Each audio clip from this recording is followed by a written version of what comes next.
Tripura Info News Update. 12 ফেব্রুয়ারি ধর্মঘটকে ঘিরে সেটু ত্রিপুরা রাজ্য কমিটির সাধারণ সম্পাদক শঙ্কর প্রসাদ দত্ত বিজেপির অপচারের বিরুদ্ধে সরব হয়ে ধর্মঘটের যৌক্তিকতা ও শ্রমিক স্বার্থে ঐক্যের বার্তা দেন। গতকাল সারা ভারতবর্ষে শ্রমজীবী মানুষ, আমাদের দেশের কৃষকরা যে দুঃখ দুর্দশার মধ্যে আছেন, সাধারণ মানুষ যে কষ্টের মধ্যে আছেন, তারই প্রতিবাদে দেশব্যাপী ধর্মঘট ছিল। আমরা লক্ষ্য করলাম আমাদের ত্রিপুরা রাজ্য এই ধর্মঘটে দারুণ সাড়া পরিলক্ষিত হয়েছে। পরবর্তী সময়ে এই ধর্মঘট ব্যর্থ হয়েছে বলে বিজেপি দলের পক্ষ থেকে বলার চেষ্টা করা হয়েছে যে যারা সমাজের ভাইরাস তারাই ধর্মঘট নাকি ডেকেছেন। তো মিথ্যার চাষ করা যাদের স্বভাব, ঘৃণার রাজনীতি ছড়িয়ে ভারতবর্ষে একটা ঘৃণার বাতাবরণ তৈরি করা যাদের অভ্যাস, তাদের পক্ষেই এই কথাগুলো বলা সম্ভব।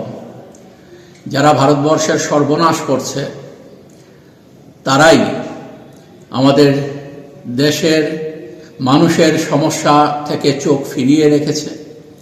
আর যারা দেশকে ভালোবাসেন, দেশপ্রেমিক মানুষের দায়িত্ব পালন করছেন, তারা এই ধর্মঘট ডেকেছিলেন। আমরা লক্ষ্য করছি যে গতকাল এই ধর্মঘটের দিন, যেটা একজন মানুষের গণতান্ত্রিক অধিকার, সংবিধান ইউনিয়ন করার, সমিতি সংগঠন করার অধিকার দিয়েছে এবং যে কোনো বিষয়ে মতামত প্রকাশ করার অধিকার দিয়েছে, মিছিল করাও মানুষের গণতান্ত্রিক অধিকার, সেই মিছিল সংগঠিত করেছে গতকাল ধর্মঘটের সমর্থনে। আমরা বলেছিলাম যে কোথাও আমরা পিকেটিং করব না এবং কোনো ধরনের পিকেটিং কোনো জায়গায় হয়নি।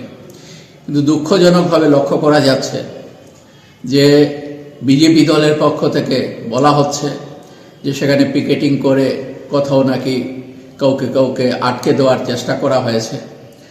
একটি ঘটনা তারা উল্লেখ করার চেষ্টা করছেন যে অটোরিকশা নাকি আটকে দেওয়ার চেষ্টা করা হয়েছে।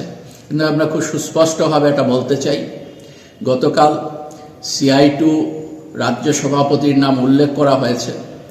CI2 রাজ্য সভাপতি কোনো জায়গায় কোনোভাবেই এ ধরনের ঘটনার সাথে যুক্ত ছিলেন না। এটা সম্পূর্ণ অসত্য এবং কুৎসা ছড়াবার জন্য এই কথাগুলো বলা হয়েছে। এবং আরও দুঃখজনক, আমাদের রাজ্যের একটি সংবাদপত্র বিষয়ের সত্যতা যাচাই না করে তারাও সেখানে স্টোরি তৈরি করার চেষ্টা করেছেন। আমরা CI2 ত্রিপুরা রাজ্য কমিটি তীব্রভাবে এই মিথ্যাচারের কুৎসা রটনার আমরা নিন্দা জানাচ্ছি। আমরা একথাই বলবো যে আমরা আমাদের দেশকে ভালোবাসি, একজন দেশপ্রেমিক মানুষ হিসেবে আমাদের দায়িত্ব আমরা পালন করছি। আমাদের দেশকে যারা লুটে খাচ্ছে, যারা দুর্নীতির পাহাড় তৈরি করছে, আমাদের দেশের সর্বনাশ করছে, তাদের বিরুদ্ধে বিগত দিনও আমাদের লড়াই ছিল, আর এই লড়াই আমাদের দেশের মানুষকে বাঁচাবার জন্য জারি থাকবে আগামী দিনও। Subscribe to Tripura Info and press the bell icon so that you never miss any latest updates and news on Tripura.